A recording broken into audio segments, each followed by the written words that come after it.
साथियों, इस नए संसद भवन में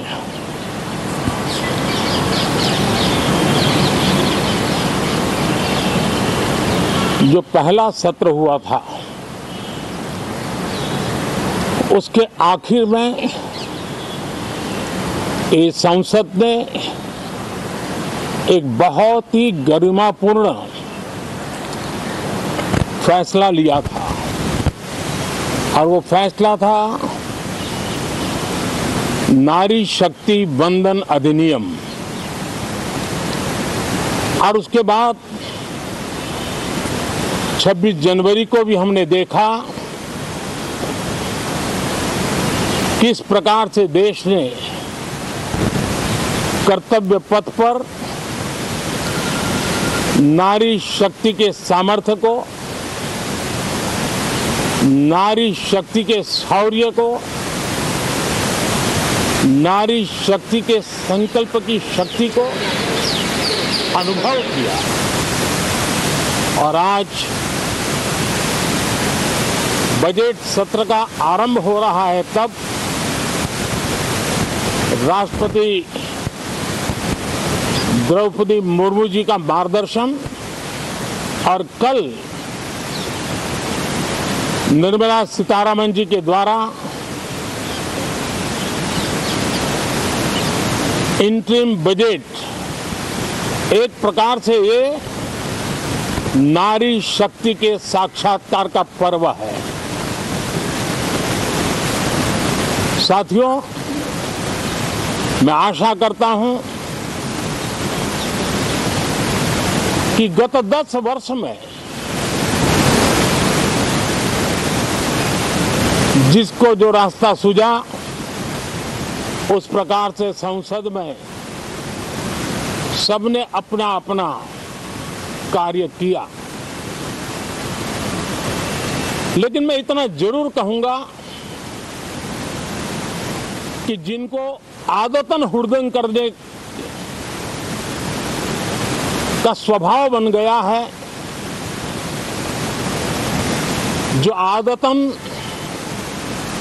लोकतांत्रिक मूल्यों का चीरहरण करते हैं,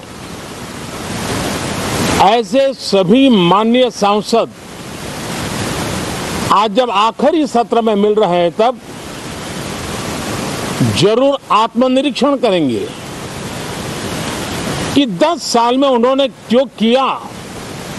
अपने संसदीय क्षेत्र में भी 100 लोगों को पूछ ले, किसी को याद नहीं होगा,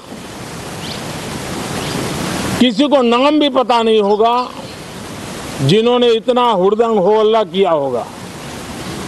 लेकिन विरोध का स्वर तीखा क्यों ना हो, आलोचना तीखी से तीखी क्यों ना हो, लेकिन जिसने सदन में उत्तम विचारों से सदन को लाभान्वित किया होगा, उनको बहुत बड़ा वर्ग आज भी याद करता होगा।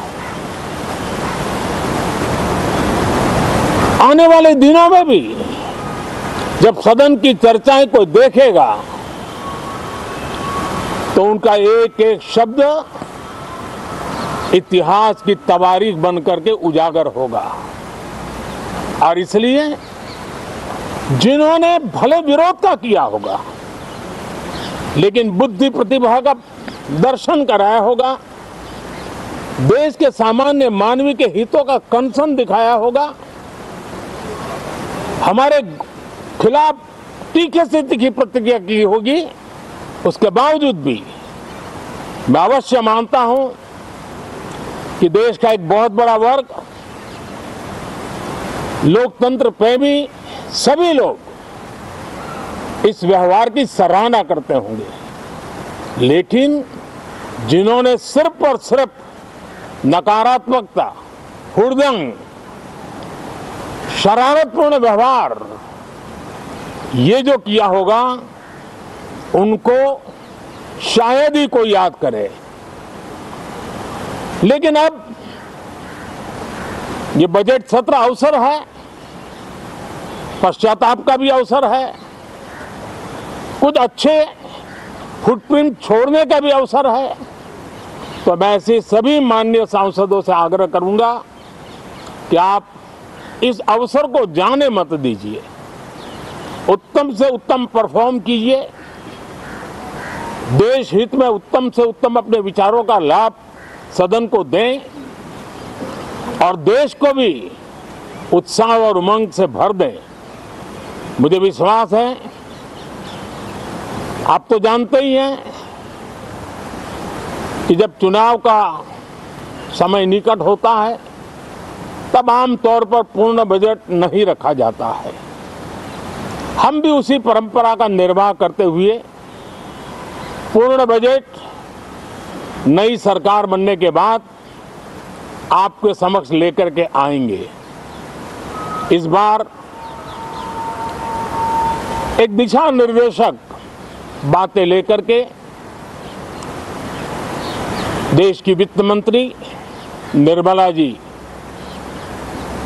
हम सबके सामने कल अपना बजट पेश करने वाली है। साथियों, मुझे विश्वास है कि देश नित्य प्रगति की नई नई ऊंचाइयों को पार करता हुआ आगे बढ़ रहा है। सर्वस्पर्शी विकास हो रहा है, सर्वांगीण विकास हो रहा है, सर्व समावेशक विकास हो रहा है। ये यात्रा जनता जनार्दन के आशीर्वाद से निरंतर बनी रहेगी। इसी विश्वास के साथ फिर आप सभी को मेरा Ram Ram.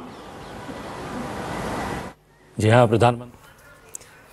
So that was Prime Minister Modi giving out a very crucial address ahead of the budget session, the last one for the current government before the Lok Sabha elections. He talked about the interim budget. He said that the rest of the budget will be released after the Lok Sabha elections, taking a jibe at the opposition, of course, mentioning the habit of opposition for the unruly parliamentary behavior. He said that it is time for the opposition to reflect upon the work they have done in the last 10 years. We have CNN News 18's editor Arunima joining us on the broadcast as well. Arunima, we just heard from Prime Minister Modi ahead of the commencement of the session today. He said that tomorrow is the big day. Finance Minister will be delivering everything, all the highlights about the interim budget. What can be conferred from the crucial things that Prime Minister Modi has just mentioned in his address before entering the parliament?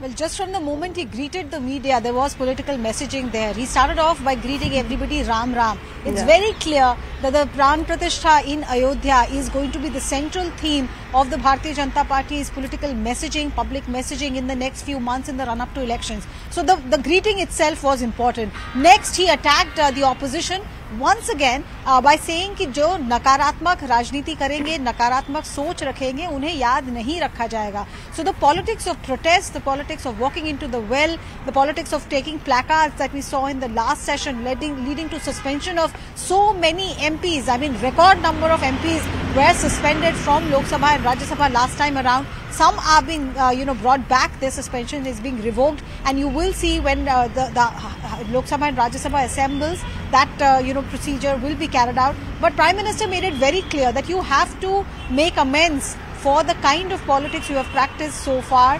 Negativity is not something that will be accepted by people.